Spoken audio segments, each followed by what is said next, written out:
बिस्मिल्लाहिर्रहमानिर्रहीम। अस्सलामु अलैकुम वरहमतुल्लाहि वबरकातुहू। अम्मा हव्वा अलैहिस्सलाम मट्टी से पैदा क्यों ना हो सकी। ये अच्छा नहीं है कि आदम अलैहिस्सलाम अकेले रहें। मैं उनके लिए एक साथी उनकी मानद बनाऊंगा। और खुदा ने आदम अलैहिस्सलाम पर भारी नींद भेजी कि वो सो गए, और उसने उसकी पसलियों में से एक पसली निकाली और उसके बदले गोश्त भर दिया। और खुदा ने उसकी पसली से, जो उसने आदम से निकाली थी, एक औरत बनाकर आदम अलैहिस्सलाम के पास लाया। और आदम अलैहिस्सलाम ने कहा, अब ये मेरी हड्डियों में से हड्डी और मेरे गोश्त में से गोश्त है।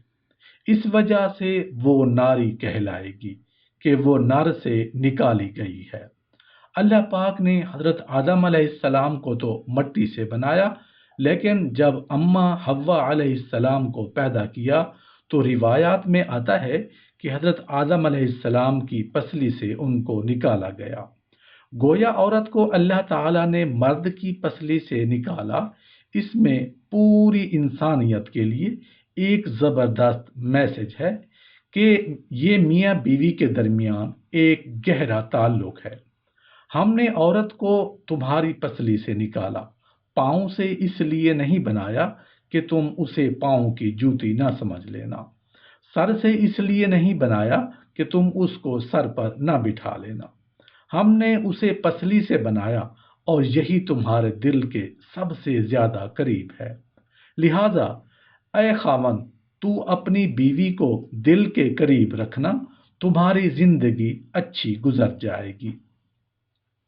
मर्द की पसली से औरत को पैदा करके अल्लाह पाक ने मर्द को अपनी उस हिकमत की तरफ इशारा दिया है कि मैंने इस औरत की तख्लीक फरिश्तों की लाई हुई मट्टी से नहीं की है।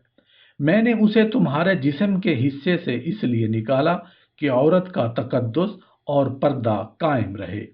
फरिश्तों को भी खबर ना होने पाए कि ज़मीन की लाई हुई किस मट्टी से औरत की तख्लीक हुई। यानी औरत के तकद्दुस की हद तो देखिए कि फरिश्तों से भी उसकी बनावट का पर्दा लाजमी करार दिया गया। और पहली औरत उस मर्द की पसली से निकली जिसकी वो मनकूहा कहलाई।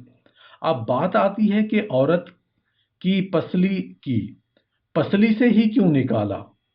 टेढ़ापन वहीं से मिला? नहीं, यहाँ भी हिकमत से खाली बात नहीं है। इंसानी जिस्म में दिल और बहुत से नाजुक हिस्से पसली के पीछे छुपे हुए हैं, यानी एक ढाल है।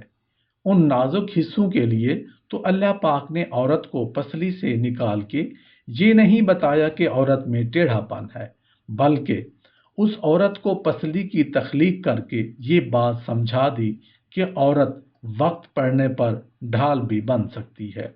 रसूल करीम सल्लल्लाहु अलैहि वसल्लम ने फरमाया, औरतों के साथ भलाई का एहतमाम किया करो, क्योंकि औरत पसली से पैदा की गई है और पसली में ज्यादा टेढ़ा उसका ऊपर का हिस्सा है।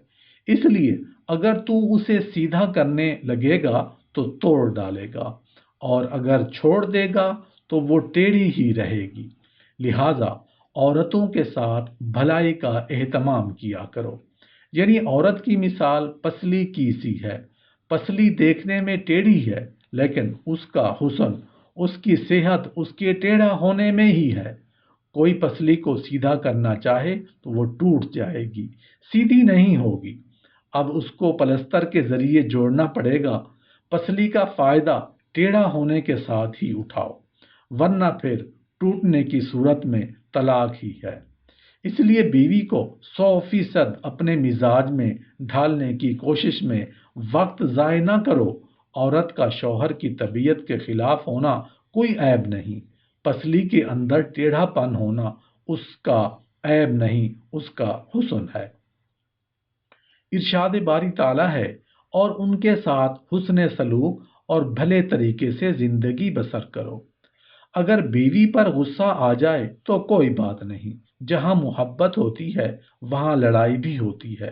جہاں پیار آتا ہے وہاں غصہ بھی آ جاتا ہے۔ ہاں، یہ بات ضرور ہے کہ فوراً ہی بیوی پر نہ برس پڑیں، اس غصے کی وجوہات تلاش کریں اور ان وجوہات کو ختم کرنے کی کوشش کریں۔ غصے کی حالت میں انسان جذباتی ہو کر غلط قدم اٹھا لیتا ہے اور بعد میں اسے افسوس ہوتا ہے۔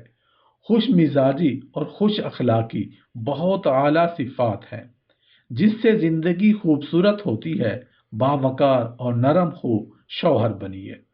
ایک مرتبہ نبی کریم صلی اللہ علیہ وآلہ وسلم نے ایک خطبہ ارشاد فرمایا۔ اس خطبے میں بہت سی باتیں ارشاد فرمائیں۔ فرمایا، یہ بری بات ہے کہ تم میں سے ایک شخص اپنی بیوی کو اس طرح مارتا ہے جیسے آقا اپنے غلام کو مارتا ہے، اور دوسری طرف اسی سے اپنی جنسی خواہش بھی پوری کرتا ہے۔ یہ کتنی بد اخلاقی اور بے غیرتی کی بات ہے کہ آدمی اپنی بیوی کو اس طرح مارے جس طرح غلام کو مارا جاتا ہے۔